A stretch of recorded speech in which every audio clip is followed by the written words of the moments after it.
आज हम स्टडी करेंगे how does the DNA of chromosome work. यानी कि हम देखेंगे कि क्रोमोसोम में जो डीएनए मौजूद होता है वो किस तरह से काम करता है।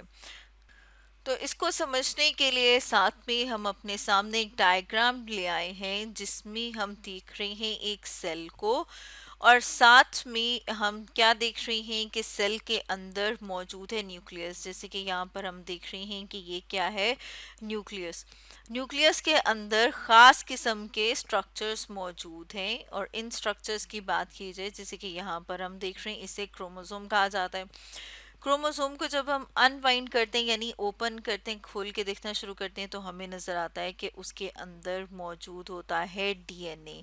जैसे कि यहाँ पर हमने बात करनी है डीएनए की, डीएनए जिसे कि जेनेटिक मटेरियल भी कहा जाता है।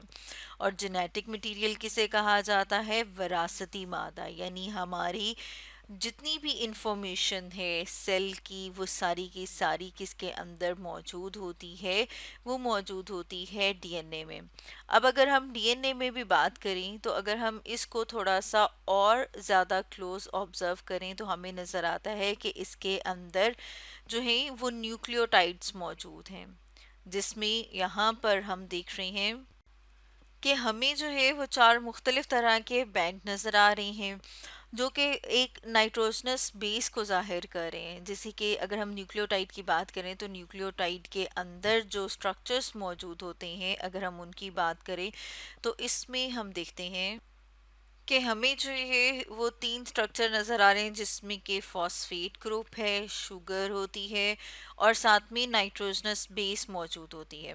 जितने भी न्यूक्लियोटाइड हैं उनके अंदर ये दो चीज़ें जो हैं वो सेम होती हैं। जो डिफरेंस आता है वो नाइट्रोजनस बेस में आता है, और नाइट्रोजनस बेस जो है वो चार तरह की है। जैसे यहाँ पर हम देख रहे हैं एडेनिन, साइटोसिन, थायामीन और गुआनिन। तो इन का जो सीक्वेंस है, सारी की सारी जो इंफॉर्मेशन है वो उसके अंदर मौजूद होती है। यानी कि हम ये कह सकते हैं कि जो जेनेटिक मटेरियल है जब हम उसको रीड करते हैं तो उसको हम इस तरह से भी रीड कर सकते हैं, जैसे कि हम कहते हैं ACTG। इसी तरह से फॉर एग्जांपल हम देखते हैं कि आगे जो है वो ए मौजूद हो, सी मौजूद हो, टी मौजूद हो, यानी कि ये किसको जाहिर कर रहा है, ये जाहिर कर रहा है जो वहाँ पर मौजूद न्यूक्लियोटाइड है उसको।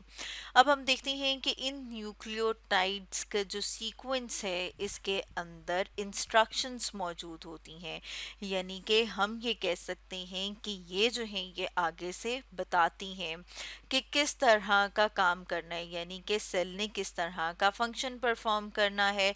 और फिर हम देखते हैं कि सेल जो है उसने जो है वो किस तरह की जो है वो प्रोटीन को बनाना है, प्रोटीन को सिंथेसाइज करना है। ये सारी की सारी इंफॉर्मेशन जो है वो मौजूद होती है इस डीएनए के अंदर। और ये जो डीएनए है ये कहाँ पर मौजूद है, ये क्रोमोसोम के अंदर मौजूद है।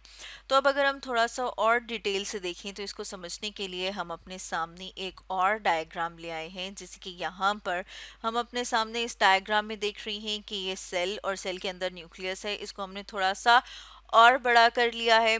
और यहाँ पर हम देख रहे हैं, हमने बात कर ली कि जो डीएनए है उसके पास न्यूक्लियोटाइड मौजूद होते हैं, और उन न्यूक्लियोटाइड का जो सीक्वेंस है उसके अंदर इंस्ट्रक्शंस मौजूद हैं। तो सबसे पहले क्या होता है कि कोई भी पार्ट जो डीएनए का है, जैसे कि यहाँ पर हम देख रहे हैं जिसकी अभी ज़रूरत है, वो वाला जो पार्ट है, वो जो जीन्स हैं उनका जो सीक्वेंस है उसको कॉपी किया जाता है मैसेंजर आरएनए में। जैसे यहाँ पर हमने लिखा भी है कि फर्स्ट स्टेप क्या होगा कि जो सीक्वेंस ऑफ डीएनए न्यूक्लियोटाइड है उसको कॉपी कर लिया जाएगा मैसेंजर आरएनए में।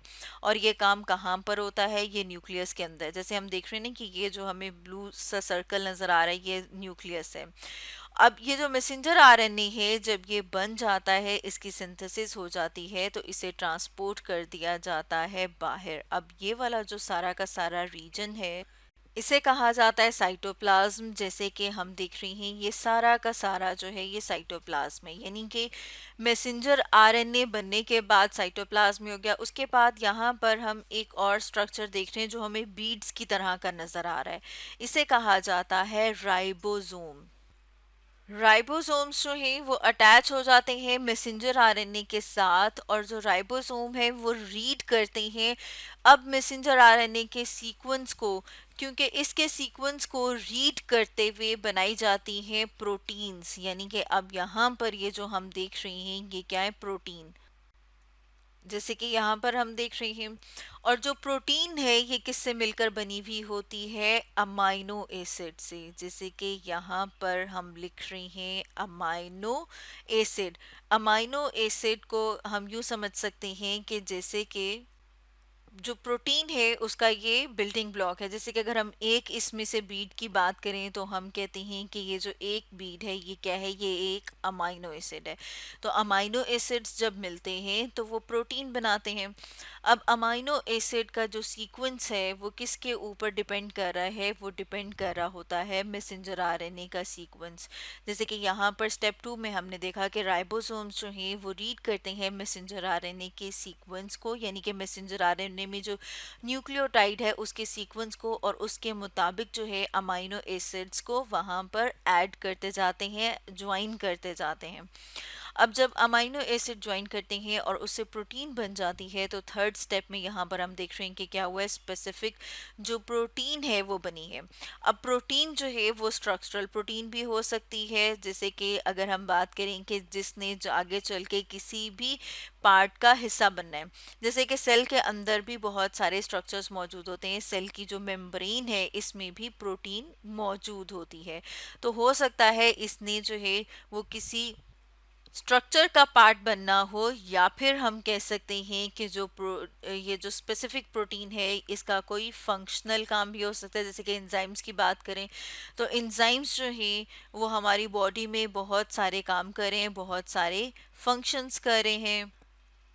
यानी कि ये कहा जा सकता है कि जो स्पेसिफिक जो प्रोटीन्स होती हैं वो सेल या ऑर्गेनिज्म के करेक्टरिस्टिक्स को या उनके करेक्टर्स को डिफाइन करती हैं। और ये जो पूरा का पूरा प्रोसेस है जिसमें हमने देखा कि जो डीएनए है उससे मैसेंजर आरएनए बनता है, इंफॉर्मेशन को कॉपी किया जाता है मैसेंजर आरएनए से, और फिर मैसेंजर आरएनए से आगे प्रोटीन बनती है। इस पूरे जो सॉरी ये जो प्रोसीजर है इसे कहा जाता है सेंट्रल डॉगमा या सेंट्रल डॉगमा ऑफ लाइफ। तो इस तरह से हम देखते हैं कि जो डीएनए है वो किस तरह से काम कर रहा है।